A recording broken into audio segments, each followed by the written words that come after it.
Hello, I'm crime fiction writer Brenda Chapman, and it's my great pleasure to have with me today Ottawa cozy fiction writer Mary Jane Maffini. And this is the ninth in a series of interviews introducing some of the Crime Writers of Canada authors from Ottawa and Eastern Ontario. Hi, Mary Jane. Hi, Brenda. Great to be lucky ninth. Yes, great to have you with me today for a chat. Um, Now, when I started writing crime fiction in Ottawa, you were one of my idols. Like, I know you were doing really well, and you're still one of my idols. So I'm really pleased to have you with me today. Well, Uh, thank you. thank I want to say I'm a great fan of yours. So hasn't the coin flipped? Right. Mutual Admiration Society. Right. Yeah. You've had a wonderful writing career with three cozy mystery series under your pen name and a fourth, the Victoria Abbott Mysteries, co-written with your daughter, Victoria. What is it about cozies that attracts you as a reader and a writer? Oh, I love this question. I've always read cozies, and the worse my life was at any given time, the more likely I was to read cozies.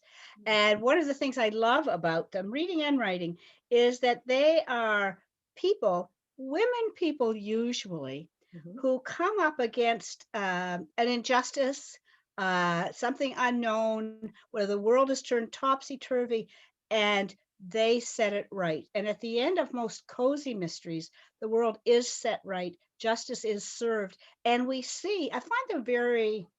I find them the great role models, the protagonists in cozies. And yet, when we look around around us in our lives, and you think, who are you going to trust to solve the mystery? The drunken cop who can't follow the rules, or the woman who runs a business, her family, and stays in touch with her friends and still makes the cakes for the church fete in time?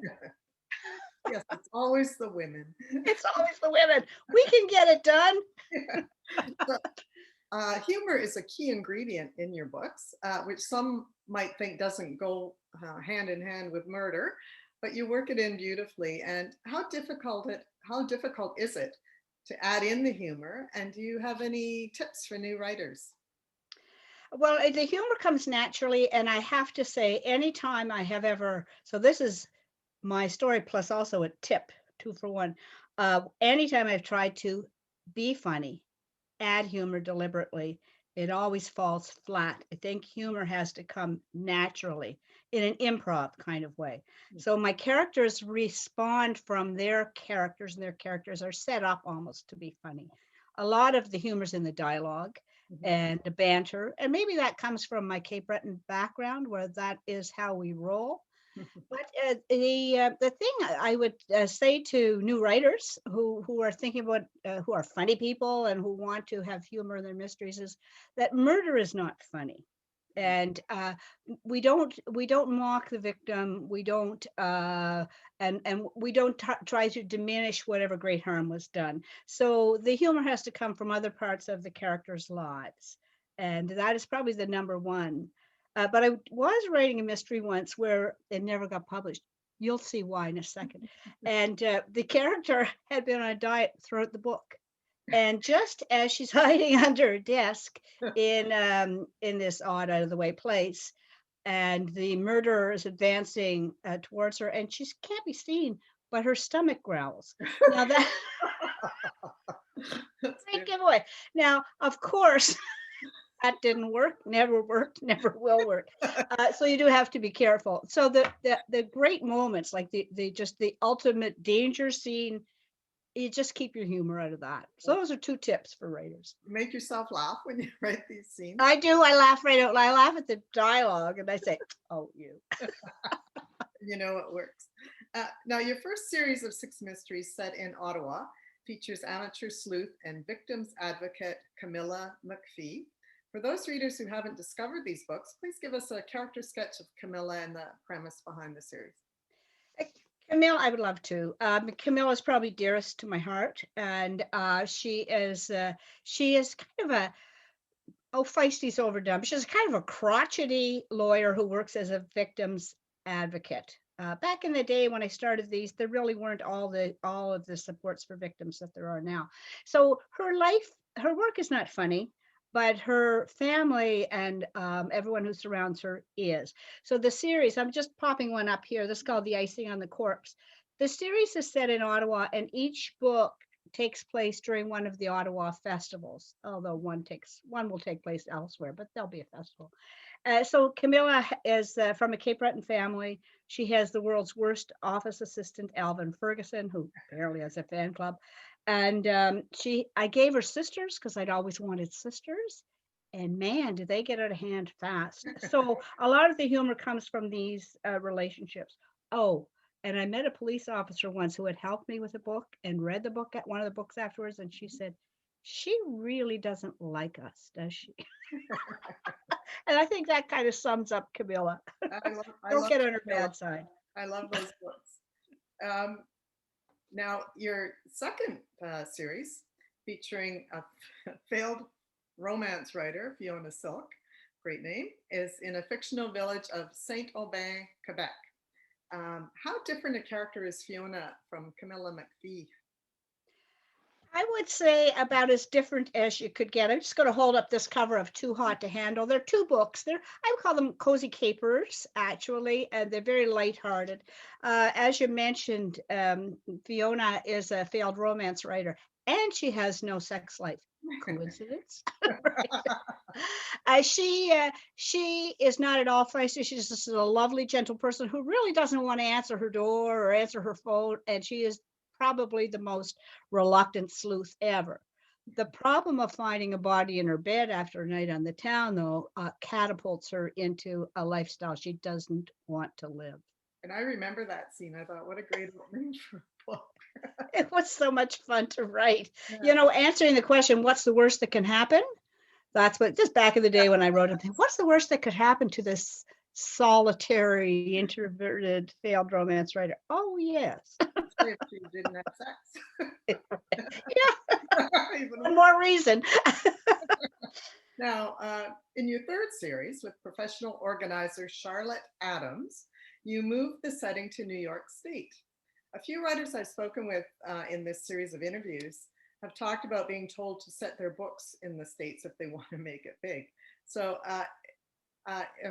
was it ever a consideration for you that Charlotte could live in Canada? Well, it wasn't, and I'll tell you why. That it is true that it is easier to sell and market cozy books in the States, but we Canadians, we read tons of cozy books, but we don't publish tons of cozy books. So the ones that are in your face, they're coming from the big U.S. publishers.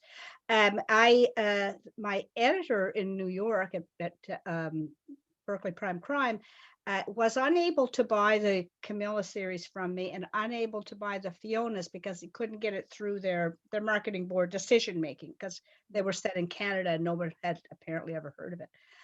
But he loved the books, and he said to me one day, I know someday I'll buy a series from you. So when I had the idea for the Charlotte books, I said, well, I know where that idea, I'm not writing them. I'm going to do a proposal because it's too hard to write a book and then try to market it. So I did a proposal and went to him, and he bought the series out based on the proposal. So it had to be in the States because of that. And it's in upstate New York, which is probably the closest to us geographically. But it is a different world there, and there are a lot of different things. Our cozy books have a different vibe. The language is a bit different. So I would love to have, well, I guess I do have Canadian cozies, but Charlotte probably wouldn't have found footing here. Okay. How is Charlotte Adams different from your other leading women, and how is she the same? Well, she's quite a bit younger, for one thing. She's in book 6, she's 31. The books are not really, they're kind of condensed over about a period of 3 years in Charlotte's life. Mm-hmm. She is a professional organizer, so she's organized. So right there. Different, right? And she has a lot of friends. She's not introverted like Fiona, and she's not feisty like Camilla. People tell her she's a bit bossy. And she finds that hard to believe, just because she's told them where to put their shoes. And but she's I think maybe a bit more of a normal young woman. She has lots of friends. They call themselves the misfits in school, and they're still friends. Um, as they approach their 30s, they're starting to get married and pair up. So I understand, well, there are 5 books that are being reissued in the series by Beyond the Page, and a 6th book is in production. And you also have some big news about the series. I do. I'm very excited that the books are coming out, being brought out again by Beyond the Page, and that there will be more Charlotte books. I really love writing them, but last year I got word, not too long before the pandemic, that the Charlotte series was to be optioned for television, and by Muse. I can't tell you who the end product, if it ever happens, will be by, but I will tell you as soon as I know, right, as soon as it's confirmed. So that was great, and it'll, I think, if it happens, it'll give a big lift to all of the books. And if it doesn't happen, it's given me a tremendous lift. It's like a vote of confidence when somebody wants to make films from your books. Yeah, congratulations. I'd love Thank to you. your books on TV. Be great. Yeah. Can you tell us a bit more about the premise of the series, just to sum it up? Yes, Charlotte has come limping back to Woodbridge, New York, which is a fictionalized version of Kingston, New York, a beautiful town. And I thank Sue Pike, my friend, for suggesting it as the locale. She's come back from a bad breakup in New York, where she worked in the financial sector. And because she has this natural bossing technique, she has set up an organizing business in Woodbridge, where she grew up and where she's trying to get her footing back again. Well, an organizer gets into people's houses. They also get to evaluate people. They know the kinds of secrets people have under their beds, in their closets, kitchen cupboards. So to me, it gave Charlotte a bit of a superpower, and she's been able to use that over the course of the 5, almost 6 books. Sounds great. So with the last question about your series, why did you decide to write the Victoria Abbott series with your daughter, Victoria? And how did the collaboration work? Well, we had wanted to do something together. She's very creative. She's very funny. She's usually an artist, but we got along very well together, and we had both have a lot of humor, but the humor is complementary, not the same, right? And so as we were talking about some kind of possible project, my editor, previously mentioned Tom, we'll call him Tom, had wanted books about a book collector. So boom, that just worked out. We did a proposal for that too, and that was great. Yeah. And we loved working together. We work very differently, so it did create some issues. Here's one. Okay, in this book, The March Madness, which I want to say won the 2016 Boney Blythe for Books That Make Us Smile. Everything's going along fine. We're alternating chapters, right? Tra-la, tra-la. And I send off mine, and we're going down this path, and it comes back from Victoria with an exploding still in the next chapter. But there's no still in the book. It's a cozy. There's not usually that many explosions. And it's over to you, Mom. Take it away. So, well, I got the heart rate going. So the exploding still did make it to the end of the book, and actually added a lot to the book. So that sort of thing, I think it kept our middles from being flabby, because we were always trying to throw the other one off. Keeping you on your toes. Keep you on your toes. Get you to bed a bit earlier. So what else are you working on now? Will there be any more Victoria Abbott books? Or? I don't think so. I did get an inquiry about TV rights for that 2 weeks ago, but that doesn't. But Yeah. that won't even get you the 50 cents that won't buy you the latte. Right? So if it did happen, there probably would be more, but right now there's none planned. I have a couple of Charlotte books in the works, right? And I really like those. I have finished a Camille Mcphee book. We'll see what happens with that. And I have a young adult series that I have about half of the first book scoped out, and I haven't had time to work on it. So I'm looking forward to working on that. It's called Death and the Dog Walker, and it's a teenage dog walker. So you'll have your foot on the gas pedal. well, I think it came off for a while, but I find that lately, thanks to the pandemic, I've got nothing to do but work. Got to be an upside. Yeah. I'm going to end with a few snapper questions, as I do with all the interviews, just to find out a bit more about you. I think you said, where do you grow up? Where did you grow up? I grew up in Sydney, Nova Scotia, where everybody is slightly eccentric and friendly and inclined to, I don't know, get into banter at the drop of a hat. Yeah. And do you have any other hobbies or interests? Well, I have only the boring ones. I love to read.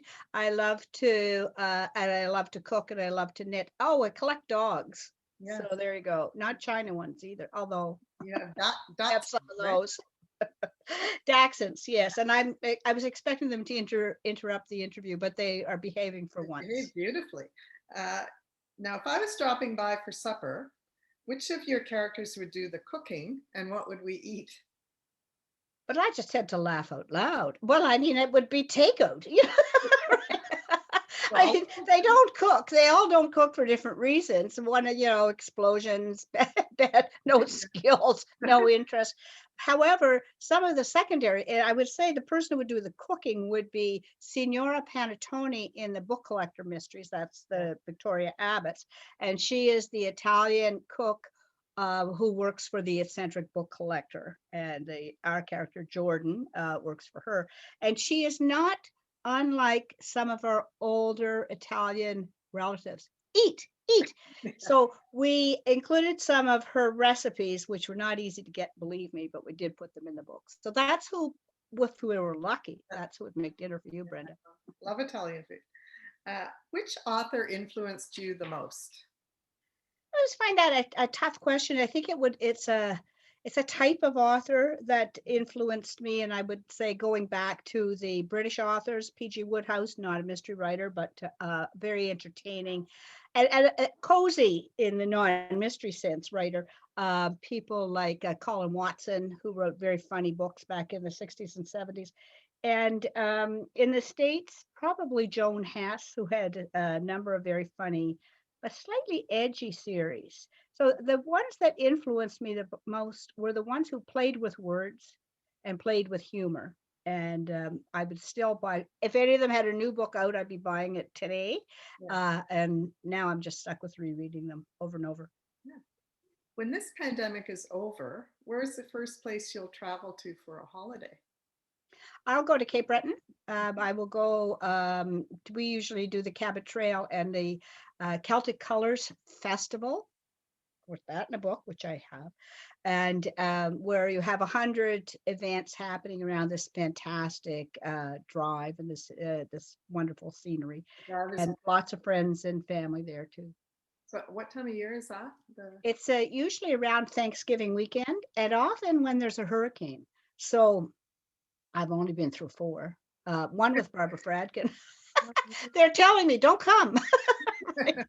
But hurricanes add a little something to fiction. I'm just saying, anything that happens to us, we use it. Yeah, we do. And what's something people might be surprised to learn about you? This is your favorite. My life is an open book. Certainly not going to tell them that as a young teenager, I could tie a rope to the second floor window and shinny down and run off into the woods. No, but I've been able to use that in fiction too. Okay. So Mary Jane, it's been great speaking with you. Where can people find out more about you and your books? They can find out more about me at www.maryjanemaffini.com and or at www.victoriaabbott.com. And I love to hear from people. And if people want to be on a newsletter to find out what is happening, has someone learned to cook? Is someone else dead in that cabin? Just email me and I'll add you to the list. Okay. Well, thanks so much, Mary Jane. Oh, thank you, Brenda. Great to see you from this distance. Yeah. We'll be close soon enough. We'll meet in person. We will. Okay. Bye now. Thanks.